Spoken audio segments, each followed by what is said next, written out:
oversaturated market with superhero films such as the X-Men and the Avengers, Spider-Man and Iron Man. It was just inevitable for us to have a new, whenever something becomes popular, people just want to cash in on it. But I refuse to think that this movie is just really just trying to cash in on a really hot, trendy moment of superhero films.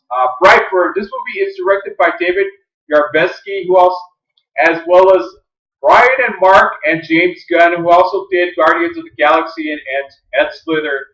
So this movie takes place when a couple trying to have a child or unable to have a child. One night, a strange meteor object crash lands into the woods. They find out there's a little baby inside of it.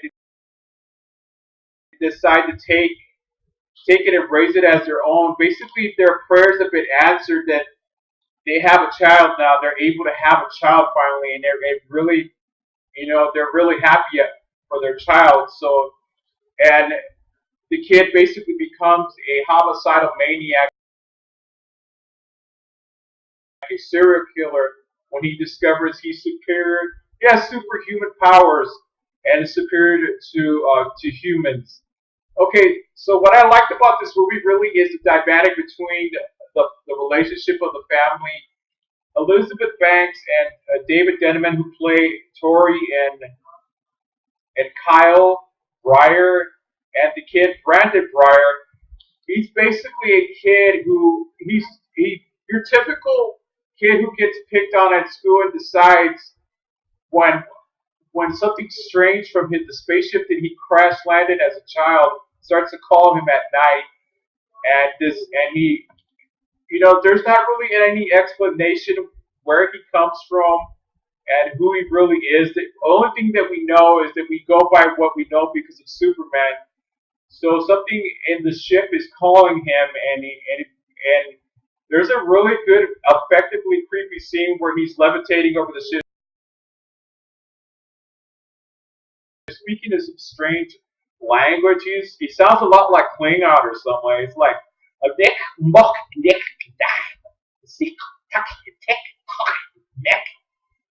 you say some strange language like tech, tack. It's tack, and he starts to say take the world. So basically, the ship unlocks a strange desire for him to take over the world, to destroy our world, to annihilate our world. So he becomes this serial killer type character who decides on his own. There's no real motivation except that the ship tells him to take over the world. So he decides to start killing off people because if they get in his way, because he has a love interest, one of his co-stars. He breaks the girl's hand because she calls him a weirdo. He's basically a kid, a lot like Clark Kent. He gets picked on. It's just this is the basic construction of the Man of Steel story, but with a dark and gruesome ending because Brandon Breyer really doesn't have a whole lot of motivation, or basically they don't explain enough. If this movie would have been longer, it probably would have helped the plot. If it would have been at least like 2 hours longer, it probably would have helped us. I mean, I think this movie, it created, hence we have a new superhero horror subgenre now, and there is definitely going to be a sequel to this movie. What I really liked about this movie really is the relationship between the parents and the son, and because Brandon Breyer is actually, he's a pretty creepy kid. I mean, I feel sorry for him. He's just a good actor. I mean, the kid creeped me out. This is the first movie since Hereditary, and I didn't go see that at the movies, so that really actually kind of creeped me out. Because the scenes, especially the kills, are very effective because when there is a kill going on in a movie, the most effective type of stalking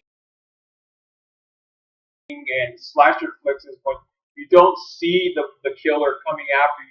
You know he's there, but he's kind of lurking, and you can't really see him. You don't know if the panic is when you don't see who's coming to kill you, and it's pretty creepy. It's very effective because he dons this strange mask and this cape from his ship when he came in as a baby, and he's drawing these strange symbols all over his notebook in school that is actually an insignia for Brandon Breyer. And the story takes place in Brightburn, Kansas. So he he ends up be called. They end up calling him Brightburn because he developed. There is a very big homage to the Man of Steel on this way to Superman because when he grows angry, when he decides that his parents don't understand him, when society has basically looked at him as being weak, he decides to start killing people. It's just basically if Clark Kent decided he was going to kill people instead of save people and become evil. This is evil Superman. It's not really evil Superman in every sense of the word. I really think it builds on it, and it just begs the question. Probably the most heartbreaking.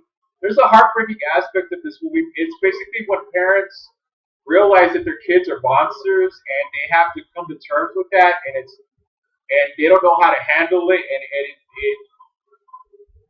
it's every parent's nightmare when you realize the kid that you have is killing people, or it's just something that the world can do without, and trying to deal with that aspect, and it basically it becomes your destruction at the end. So basically, to cover there's a lot of really good scenes in here, and actually there's some scenes in here that really make you feel bad for the people involved, especially the parents, really, because I found it very sad. It was a very effective scene where Kyle Breyer tries to kill the kid because he doesn't know what to do. He's desperate. He's afraid of the kid. The kid pushes him against this when they're in the kitchen, and he decides to try to shoot him with his shotgun, and it doesn't work. And when Brandon decides he's going to kill him because he's a threat to him, he uses basically like if Superman killed one of us using his heat vision. We get to see what it's like if he would if he uses heat vision face to face, and it's remarkably effective and pretty horrifying. And probably one of the most heartbreaking aspects and probably one of the best performances on this movie is Elizabeth Banks. I really don't think that the Oscars or the Grammys should really probably take her in consideration with this movie because I think she did a very amazing job, and she really put a lot of heart. It's basically every parent's nightmare come true, and trying to deal with that nightmare being your own child. So when she tries to kill Brandon with his own ship, when she realizes in one scene of the movie where he's vulnerable to his own alien ship, basically because there is no explanation where he's from or what kind of alien he is or nothing like that. So she tries to kill him. Basically, this movie is more of an equivalent to The Omen than more than the Man of Steel, really, because I kind of got the same, like they drew inspiration from The Omen when the boy's father tries to kill him as well, and he fails to do so, and they gun him down. So basically, Tori Breyer tries to stab him, and then Brandon realizes and is able to stop her. So he takes her into the sky, really high above the sky, and lets her fall to her death. And probably one of the most horrifying aspects of this movie is what happens afterwards.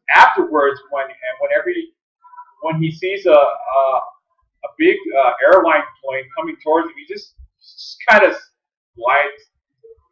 He's in the air, basically. He's gliding. He just looks at it.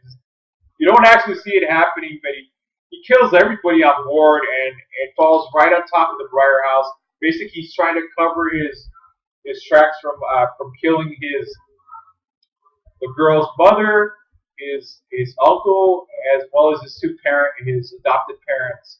So he has to cover up who he is. And probably one very big and important scene at the end of the movie is the end credit scenes. That there's going to be, there's definitely going to be a sequel. You already knew that since from the very beginning that this movie's probably has created a new sub superhero genre and superhero horror.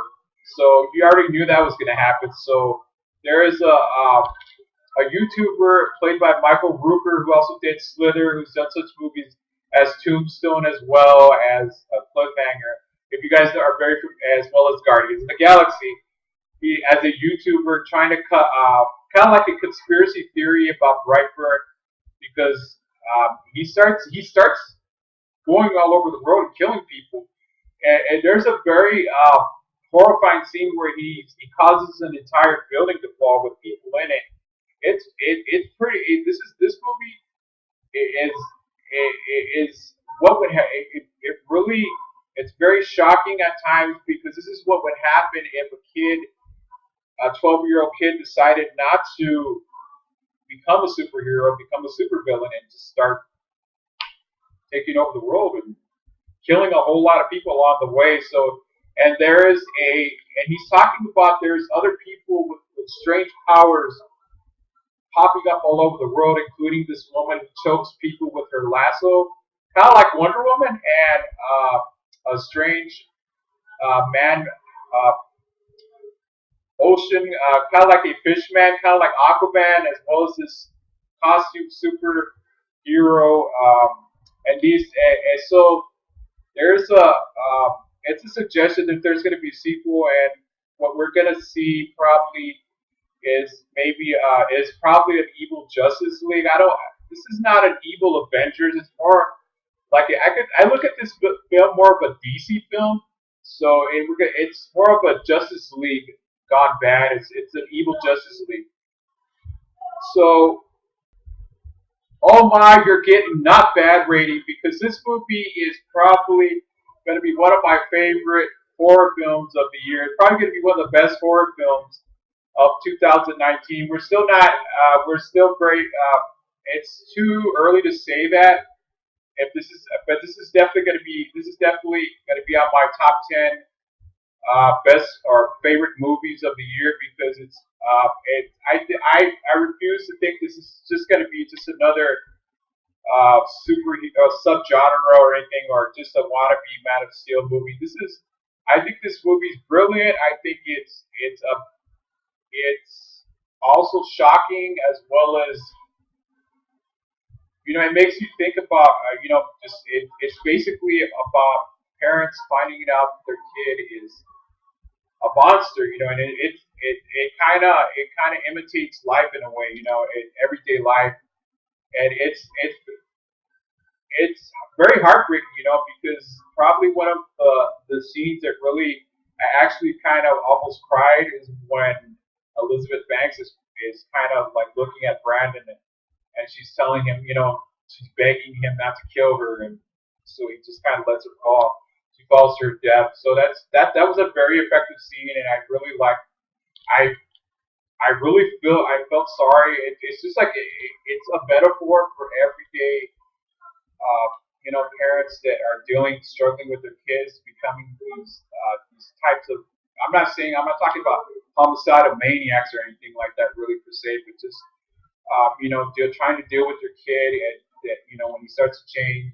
All right, sorry if I don't do my videos on time. This time I actually did it. I went to go see this movie just a couple of days after it premiered, and I hope you guys are patient with me. I just want to make it clear on this YouTube channel, I don't do movies on time. I kind of just do movies when I get around to do them. Okay, but I'm trying to make it as interactive as I can for you guys, and I hope you guys enjoy this video because it's probably one of. Let me know what you think about this movie. It's probably going to be one of my favorite because I'm not really much of a horror fan anymore. There's not really a whole lot of movies that really get my attention a whole lot these days. All right, tell me what you think about this movie Brightburn. Is it just going to be just another? Because I kind of think it's going to lose the horror movie aspect of it because what it's setting up the universe, kind of like another cinematic universe with evil Justice League.